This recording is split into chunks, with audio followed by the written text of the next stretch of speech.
بسم اللہ الرحمن الرحیم نحمدہ و نصلی علی رسولہ الکریم اما بعد۔ معارف التجوید حصہ دوم کے سبق نمبر 4 اعوذ باللہ اور بسم اللہ کا بیان۔ اس سبق کا آج تیسرا دن ہے۔ قرآن پاک شروع کرتے وقت اعوذ باللہ کا پڑھنا ضروری ہے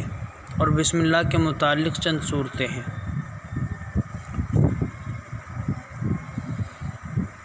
پہلی صورت کی دو حالتیں ہیں۔ پہلی حالت اگر قرآن پاک کو کسی صورت سے پڑھنا شروع کیا، دوسری حالت یا پڑھتے پڑھتے کوئی صورت آ گئی تو دونوں حالتوں میں بسم اللہ کا پڑھنا ضروری ہے، سوائے سورہ برات کے کہ اگر پڑھتے پڑھتے سورہ برات شروع ہو گئی یا پھر یہ ہے کہ قرآن کریم کو سورہ برات سے شروع کیا، دونوں ہی حالتوں میں سورہ برات کے شروع میں بسم اللہ نہیں پڑھی جائے گی۔ اور اگر دوسری صورت بیان کرتے ہیں بسم اللہ کے متعلق کہ اگر قرآن پاک کو کسی صورت کے درمیان سے پڑھنا شروع کیا تو بسم اللہ کے پڑھنے اور نہ پڑھنے میں اختیار ہے، لیکن پڑھ لینا بہتر ہے، چاہے سورہ برات کے درمیان سے ہی کیوں نہ ہو۔ بسم اللہ کے متعلق جو چند صورتیں ہیں ان میں سے پہلی صورت کی دو حالتیں بیان کی ہیں کہ قرآن پاک کو کسی صورت سے پڑھنا شروع کیا تب بھی بسم اللہ پڑھی جائے گی، یا قرآن کریم پڑھ رہے تھے اور کوئی صورت مکمل ہو گئی دوسری صورت شروع کر رہے ہیں تب بھی بسم اللہ پڑھی جائے گی۔ سورہ برات کے اندر اگر یہ دونوں حالتیں پائی جائیں، یعنی کہ اگر تلاوت سورہ برات سے شروع کریں یا تلاوت کر رہے تھے اور سورہ برات شروع ہو گئی، تو ان دونوں حالتوں میں سورہ برات کے شروع میں بسم اللہ نہیں پڑھی جائے گی۔ اس کے علاوہ اگر قرآن کریم ہم پڑھنا شروع کر رہے ہیں اور وہ کسی صورت کے بیچ سے شروع کر رہے ہیں، وہ صورت کوئی سی بھی ہو یا پھر سورہ برات ہو، تو بسم اللہ کے پڑھنے اور نہ پڑھنے میں اختیار رہے گا۔ مثلاً ہم تلاوت کر رہے ہیں، مثال کے طور پر سورہ قیامہ کے بیچ سے ہم شروع کر رہے ہیں لا تحرک بہ لسانک لتعجل بہ۔ اب یہاں سے ہمیں تلاوت کرنی ہے تو ہم اعوذ باللہ تو پڑھیں گے، لیکن اس کے بعد بسم اللہ کے پڑھنے اور نہ پڑھنے میں اختیار رہے گا۔ پڑھ لیں بہتر ہے، نہ پڑھیں تو کوئی حرج کی بات نہیں۔ یا ایسے ہی سورہ توبہ ہے، سورہ برات ہے، مثلاً ہم فرح المخلفون بمقعدہم خلاف رسول اللہ سے تلاوت شروع کر رہے ہیں تو یہاں پر بھی اعوذ باللہ تو پڑھی جائے گی جب تلاوت شروع کریں گے، لیکن بسم اللہ کے پڑھنے اور نہ پڑھنے میں اختیار ہے۔ اگر پڑھ لیں تو بہتر ہے اور اگر نہ پڑھیں تو کوئی حرج کی بات نہیں۔ یہ جو لفظ استعمال کیا گیا ہے کہ چاہے سورہ برات کے درمیان سے ہی کیوں نہ ہو، یہ اس لیے کہا گیا ہے کہ کبھی پڑھنے والوں کو یہ ڈاؤٹ ہو، یہ شک ہو، شبہ ہو کہ جب سورہ برات کے شروع میں بسم اللہ نہیں پڑھی جا رہی ہے تو پھر یہاں سورہ برات کے بیچ سے ہم جو تلاوت شروع کر رہے ہیں یہاں بسم اللہ کیوں پڑھیں۔ یاد رہے سورت کے شروع میں بسم اللہ کا معاملہ الگ ہے اور سورت کے بیچ میں بسم اللہ کے پڑھنے کا معاملہ الگ ہے۔ بسم اللہ کے پڑھنے اور نہ پڑھنے میں اختیار اس لیے دیا گیا ہے کہ بسم اللہ کسی بھی صورت کے بیچ میں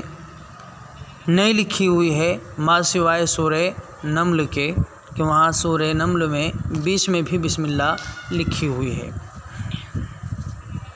اب اسی سبق نمبر 4 کے متعلق کچھ فائدے بیان کرتے ہیں، ان پر بھی نظر ہو۔ فائدہ نمبر 1، اگر قرآن پاک کو سورہ برات سے ہی پڑھنا شروع کیا تو جمہور قراء اور علماء کے نزدیک بسم اللہ نہیں پڑھی جائے گی، البتہ بعض حضرات کے نزدیک تبرکاً پڑھ سکتے ہیں، مگر بھی یہ بسم اللہ کا محل نہیں۔ یہاں ایک اہم بات بیان کر رہے ہیں کہ قرآن پاک کو سورہ برات سے پڑھنا شروع کیا، یعنی براءۃ من اللہ و رسولہ سے پڑھ رہے ہیں، تو یہاں بسم اللہ کے متعلق علماء کی دو جماعتیں ہو جاتی ہیں۔ بعض علماء مجودین یہ کہتے ہیں کہ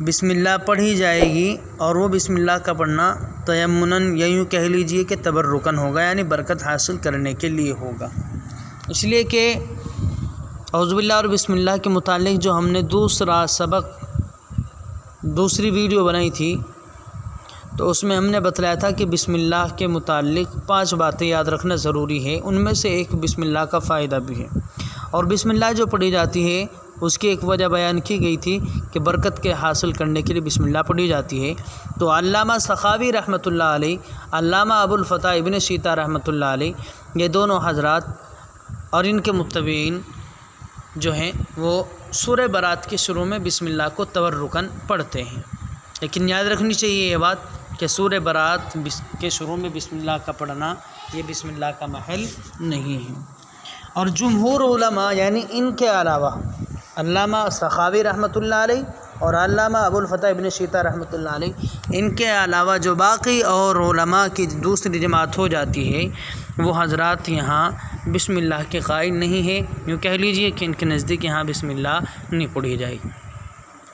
فائدہ نمبر 2، چونکہ سورہ برات کے شروع میں بسم اللہ نہیں پڑھی جاتی، لہذا سورہ انفال کو پورا کرنے کے بعد سورہ برات شروع کی جائے تو 3 صورتیں ہیں۔ کہتے ہیں کہ سورہ انفال کی تلاوت کر رہے تھے، سورہ انفال ختم ہو گئی اور سورہ برات شروع کر رہے ہیں، تو اور چونکہ سورہ برات کے شروع میں بسم اللہ لکھی ہوئی نہیں ہے اور بسم اللہ کو پڑھتے بھی نہیں ہیں، تو کہتے ہیں کہ سورہ انفال ختم کر کے سورہ توبہ شروع کرتے ہیں، سورہ برات شروع کرتے ہیں، تو بسم اللہ یا سورت کو پڑھنے کے 3 طریقے ہیں۔ پہلا طریقہ وقف ہے، یعنی ان اللہ بکل شیء علیم براءۃ من اللہ ورسولہ، ایسے پڑھا جائے۔ دوسرا ہے کہ یہاں وصل کیا جائے، یعنی ملا کر پڑھا جائے، جیسے ان اللہ بکل شیء علیم براءۃ من اللہ ورسولہ۔ تیسری شکل ہے سکتہ، پڑھا جائے مثلا ان اللہ بکل شیء علیم براءۃ من اللہ ورسولہ، یعنی ان اللہ بکل شیء علیم پر آواز بند کر دیں گے، سانس جاری رہے گا۔ ایسا نہیں ہے کہ سکتے میں آواز بھی بند ہو اور سانس بھی بند ہو جائے، ایسا نہیں ہے، بلکہ آواز بند ہو جائے گی اور سانس جاری رہے گا، لیکن اگر وقف کر لیا جائے تو یہ زیادہ بہتر ہے۔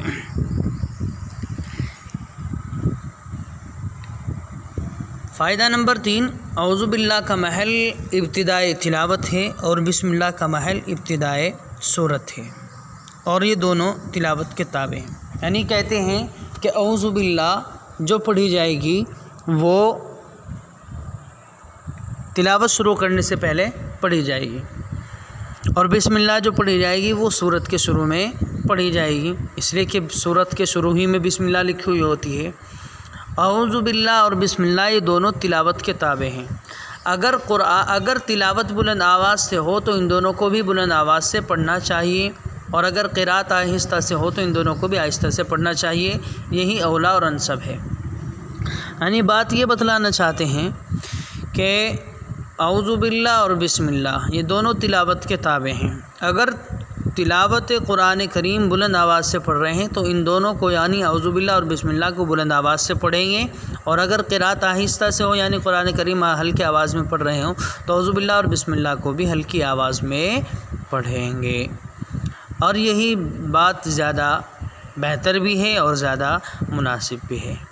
باقی اگر کوئی شخص اعوذ باللہ کو ہلکی آواز میں پڑھ لے اور پھر قرات کو بلند آواز سے پڑھے تو کوئی حرج والی بات نہیں، لیکن مناسب یہی ہے کہ اعوذ باللہ اور بسم اللہ، مسئلہ تجوید بھی یہی کہتا ہے کہ اعوذ باللہ اور بسم اللہ دونوں تلاوت کے تابع ہیں۔ تلاوت اگر بلند آواز سے ہو تو اعوذ باللہ بسم اللہ بھی بلند آواز سے پڑھیں گے، اور اگر تلاوت آہستہ ہو تو اعوذ باللہ اور بسم اللہ بھی آہستہ ہی